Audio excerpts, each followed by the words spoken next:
Alright, I'm about to invite some salt. I just know it. I'm going to be talking about a Zelda game, and I don't have a lot of nice things to say about it. Link's Awakening for the Game Boy was my favorite 2D Zelda game. It was the first 2D one I played, but that game will always be one of my all-time favorites. I had always wanted it to get a remake eventually, so when I saw that it was getting one, I thought, oh no. Oh god no. It's going to suck, isn't it? I mean, I thought that because that's my default reaction until proven otherwise, but it looks like I was right this time. After having finally played through it myself, I can say without a doubt that it's the worst remake I've ever played, at least from what I can remember. Obligatory spoiler warning going forward. Alright, so let's get this out of the way first. There are some improvements in this remake, so it's not all bad, just mostly bad. The original was on the Game Boy, which meant you have 2 buttons and a D-pad to work with, and that's pretty much it. Start and select were needed for the menu and the map, so this meant you only had 2 buttons to constantly have to rotate between 10 items. In the remake, the sword, shield, and Pegasus boots are mapped onto their own buttons, so you don't have to switch them out over and over and over. But they should have also done this with Rock's Feather, and the sword should have been mapped to... Stop. I'm getting ahead of myself. I'll get to that later. Another thing that was improved was the warp feature, with a few convenient warp points added throughout the map, and the ability to use the ocarina to warp to any of them instead of just the one spot. Getting around the world in the original was kind of a pain, and for no good reason really, so this was a nice addition. Some of the bosses were reworked a bit, and in good ways. In the original game, some of the bosses would go down in a matter of seconds, so some slight adjustments to them was welcome. Another welcome feature was the inclusion of hero mode, which they have been doing for most games in the past decade anyway, so yeah. Not really that impressive since it just makes you take double damage and removes heart drops, but a necessity for players like me who already know the original game inside and out. Oh yeah, they also added that dungeon making thing, I guess. You just slap rooms together from all the dungeons you've already played. How fun. Let's get the more subjective things out of the way first, starting with the most obvious and most divisive one. Yes, it does look better than the original in-game. No shit. The original was on an 8-bit handheld from 1989, so that's nothing worth giving them credit for. The art style they chose for this game is basically the same tiny sprites of the 8-bit game reimagined in 3D, and that's it. It gives the game a Lego-ish toy-like art style, which, in my opinion, betrays the style, tone, and feel of the original. When you experience games on the Game Boy with such limited graphics, a lot is left to the imagination. Being a game about Link's dream world after defeating Ganon in A Link to the Past, Koholint Island is a bizarre place, an amalgamation of Link's thoughts, feelings, and whimsy, and at the same time, his negative thoughts, emotions, and fears. This game was the Majora's Mask of the old 2D games, but it was held back by the hardware it released on, requiring you to use your imagination to fill in the blanks. And they could have really filled out those blanks instead of making a one-to-one remake, but they didn't, and that's the most disappointing thing about this. The first half of Link's Awakening is pretty typical and unassuming for a Zelda game, traversing forests, swamps, fields, highlands, and rivers, though with random Mario characters and talking enemies that taunt and belittle Link at every turn. The second half is different. The story becomes somber once you learn of the island's fate, and the plot and dungeons become much less predictable. The 5th dungeon marks a turning point, entering the mouth of a giant catfish monster to find it full of hazards, walking dead, and a parasitic monster that eats away at the dungeon's innards. Imagine what kind of unnerving atmosphere that they could have created with a better style. The last 4 dungeons represent 4 very common fears that people have: the sea and sea monsters, a haunted crypt, towering heights, and the fiery pits of hell.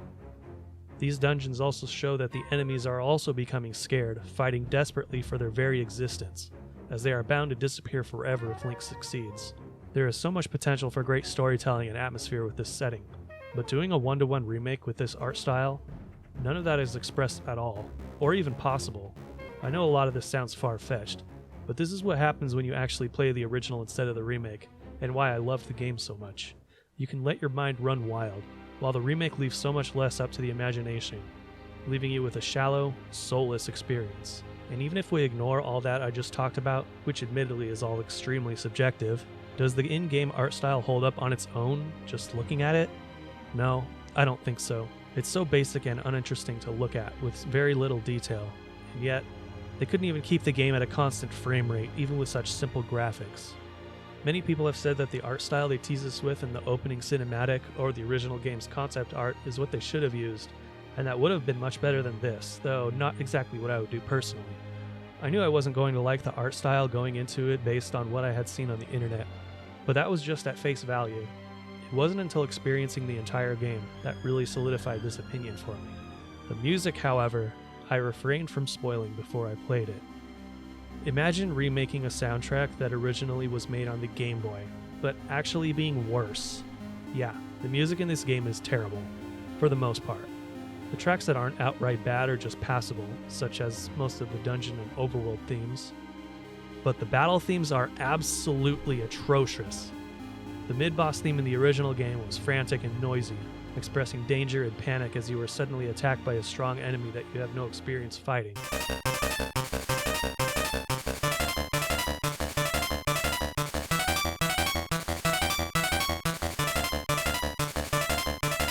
The remake is this muted mess of a song that just sounds ridiculous.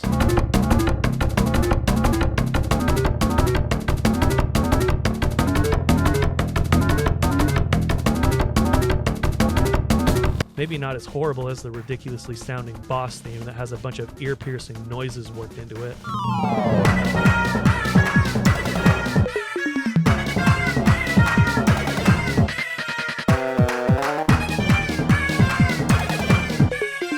Or whatever the hell this is.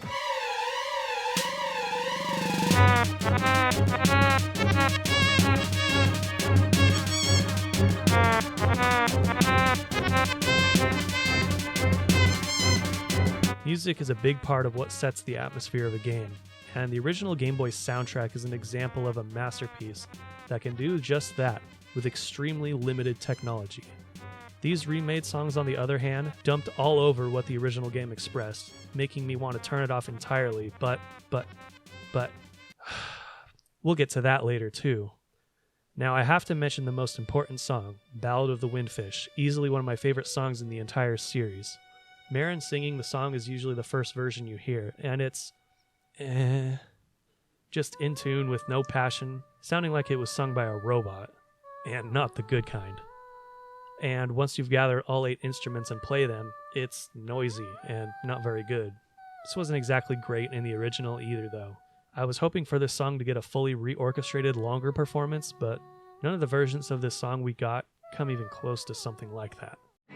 I talked about the improvements I liked earlier, but a lot of these improvements are bare bones and not impressive at all. For one, it was nice to have the sword, shield, and Pegasus boots not needing to be swapped out over and over again, but they could have gone further with this by actually utilizing the full controller. Yes, I'm well aware that you can play this game with just one Joy-Con, but that's no excuse for gimping those of us who play with a Pro Controller or a portable, or with the Switch Lite. Like, I would have set the sword to the Y button, the Rock's Feather to the B button, opened up the L and R buttons for more item slots, but no! You only get X and Y for the rest of your items, meaning I had to suffer through playing an entire game that uses X or Y to jump, which is cursed either way, and no option to use anything else. Even by the end of the game, I still found myself pressing the wrong button to do certain things. Oh, and not only that, even though the game is in full 3D, you only have an 8-way run, which is annoying when using the control stick. Well, just use the D-pad then. Nope, you can't. The D-pad is functionally useless throughout the entire game. Well, I guess I'll just have to go change the settings before playing. Oh wait, you can't. Not just because the option isn't there, but there is no options menu at all in a 2019 game. No options menu. This is the most Nintendo remake ever. Remember how I previously mentioned wanting to turn off or change the music volume earlier? Yeah, you can't even do that. This is absolutely pathetic and inexcusable, and anyone who preaches about accessibility in video games should be taking the piss out of this game. And some have, but everyone else seems to be ignoring this. This is the most low-effort, soulless cash grab of a remake I have ever played that spits in the face of the original game. And yet, Nintendo had the gall to charge $60 for this? Honestly, if you haven't played the original game, don't buy this. Either play the original first, or wait for it to go on a deep discount, because this isn't worth any more than $20.